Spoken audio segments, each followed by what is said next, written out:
Hello everyone, welcome back to our channel little chef and mom. तुमच्याही घरात दिवसभर दुडदुड पळणारे असे छोटे छोटे मेंबर्स असतील तर त्यांना खेळता खेळता खाण्यासाठी किंवा खाण्याच्या निमित्ताने एका जागी बसवण्यासाठी हा स्नॅक खूप कामाचा आहे. हेल्दी गोष्टींपासून बनलेला आहे आणि झटपट होणारा आहे, त्यामुळे खाल्ल्यानंतर आपल्याला गिल्ट पण वाटत नाही की मुलांनी बाहेरचे कुरकुरे खाल्ले म्हणून. तर रेसिपी घरी ट्राय करून पहा. आवडल्यास व्हिडिओ लाईक करा.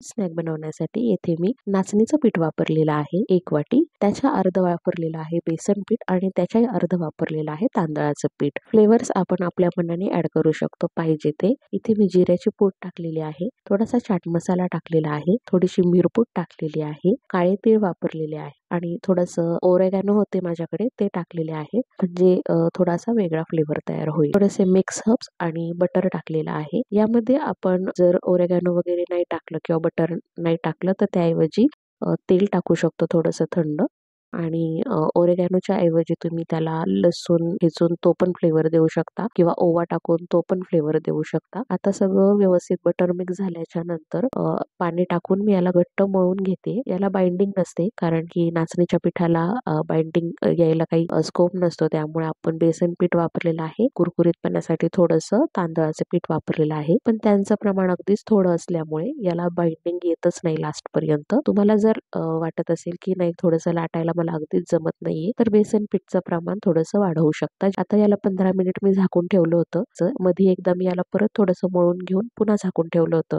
टोटल मी याला 10 ते 15 मिनिट झाकून ठेवलं होतं. आता एका पॉलिथिन ट्रान्सपरंट असेल तर बरं, माझ्याकडे नव्हती त्यामुळे मी हे घेतलेलं आहे लाटण्यासाठी. आता याच्यामध्ये काय की मला शेप नाही दिसत की गोल झालीये की नाही झालीये, त्यामुळे मी रॅन्डमच आपल्या हाताने अंदाजा घेत घेत लाटलेला आहे. तर काही विशेष फरक पडत नाही, थोडाफार आकार इकडे तिकडे झाला तरी. फक्त पातळ असं लाटून घ्यायचं. पेपरला भरपूर तेल लावायचं म्हणजे जेणेकरून ते चिटकणार नाही. तर बऱ्यापैकी छान हे पातळ लाटलं गेलेलं आहे.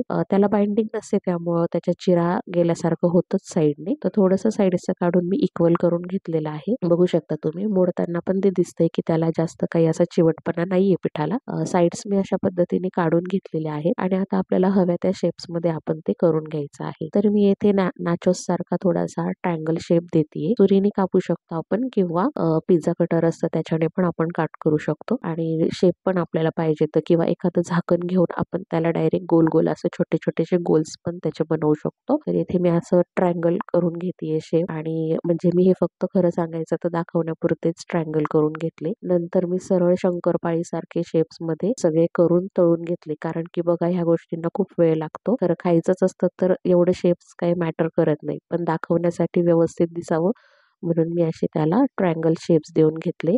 आता सुरीच्या मदतीने हे पेपरवरून असं खाली सुट्ट करून घ्यायचं आणि मग टाकायचं. जर चिटकलं असेल तर, भरपूर तेल लावलं तर शक्यतो चिटकत नाही, पण त्याला बाइंडिंग नसल्यामुळे उचलताना तुटण्याची शक्यता असते, म्हणून सुरीने किंवा पातळ उलथण्यानेच त्याला काढून घ्यायचं आणि तेलामध्ये सोडायचं.